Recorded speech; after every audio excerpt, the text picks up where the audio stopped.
Kata Sayyidatuna Aisyah, hadis ni sahih, Rasulullah tak pernah bercakap dengan laju seperti kamu semua. Aisyah kata, kamu semua ni Aisyah kata kat siapa?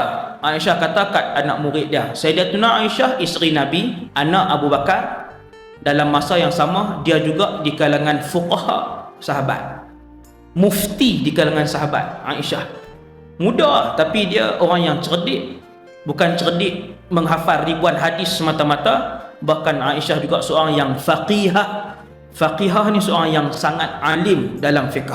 Selepas kewafatan Rasulullah, ramai sahabat-sahabat kecil dan juga para tabi'in yang datang dan belajar dengan Sayyidatuna Aisyah di rumahnya ngaji. Macam mana tuan-tuan? Adakah direct macam ni? Tidak, diletakkan tirai. Nampak tuan-tuan zaman tu? Maka antara yang Sayyidatuna Aisyah ajak tentang Rasulullah, kata Sayyidatuna Aisyah, Rasulullah tak pernah bercakap dengan laju seperti kamu semua. Nabi bila bercakap, Nabi bercakap perlahan. Bukan suara tu perlahan. Nabi cakap lebih teratur. Kerana dengan percakapan Nabi yang teratur itulah umat ketika itu di kalangan para sahabat dapat belajar, memahami dan menghafal ilmu dan semua yang diajarkan oleh Nabi sallallahu alaihi wasallam. Kita ada di kalangan kita jenis cakap laju, faham ke tak faham punya pasal.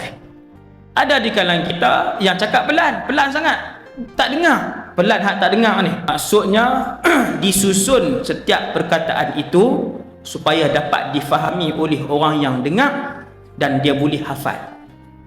Semua sahabat bila cakap berkenaan dengan sifat percakapan Rasulullah, kata para sahabat, Nabi bercakap membuatkan kami dapat menghafal apa yang diajarkan oleh Nabi sallallahu alaihi wasallam.